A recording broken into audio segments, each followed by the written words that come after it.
Hey there, RJ Beam here, and today I am reviewing Conspiracy Connoisseur by Harvey Church.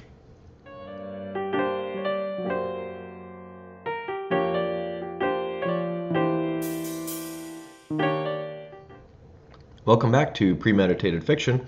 I'm RJ Beam, and today I am reviewing the third book in the Edwin Burroughs mystery series, Conspiracy Connoisseur.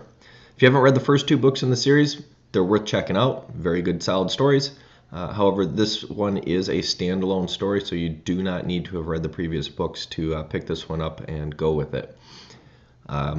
Story here centers around Edwin Burroughs. He's a former accountant. He's a CPA, and he's become an amateur sleuth. He's kind of bumbled through a couple of investigations, gotten lucky in a few points, and so now here we are in our third story. He's being tasked to try and figure out why exactly a gentleman would have killed another man. Long story short, you have a love triangle going on. You have a guy whose wife is cheating on him, and so our husband allegedly attacks and kills the lover, and the body washes up on the shore of the river right outside of a hotel in a popular kind of tourist part of town. And so now Edwin is tasked to figure out, did this guy, was this a premeditated thing? A number of different issues here as it relates to, did he snap? Did he plan to go and kill this lover? Was he going to kill his wife also? A couple of different things that come into play throughout the course of the story.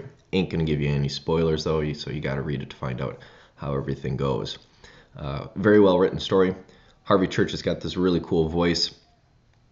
Edwin is kind of one of those people. I think I described him previously as that person who is rather unlikable, but you just can't help but to like him. And that he's kind of uncouth, he's crude, he's rude. He's kind of one of those everyman guys where the things that some guys are probably thinking up here, he actually says. The words come out of his mouth, and as you're reading the story, you're just like, I can't believe he said that. Maybe you might be thinking something like that, but you ain't never gonna say that out loud, and he does. So it kind of makes him endearing in his own little way. Adds to some humor because obviously Edwin could probably sit down and talk with some people, get some information, and be done. And well, we'd still be in the first act of the book, so he's got to piss people off. He's got to alienate himself from some of the folks involved in the story. He's got to essentially cause them to not like him, not want to talk to him, and then he's got to work back through the story to regain their trust, regain their thing. So it makes really for an interesting read. It's a fun book. The story's got a couple of good twists. There's a couple points where you think to yourself, oh, I know exactly where this is going, and it goes a little bit someplace different.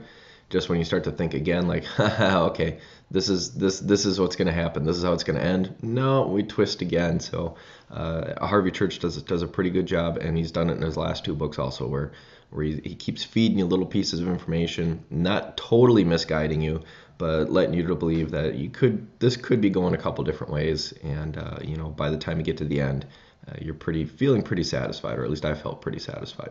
So if you're looking for a good mystery, not exactly a cozy here, it's taking place in some larger communities. Even though we've got the amateur sleuth here, it's not your traditional cozy, pretty just kind of a traditional amateur sleuth mystery. But if you're looking for a good page turner, definitely pick up Conspiracy Connoisseur. If you haven't picked up the first books in the series, check those out also. All right. If you have any comments or questions, feel free to leave those down there in the comments. If you haven't already subscribed to this page, please subscribe. Otherwise, I'll talk to you again later.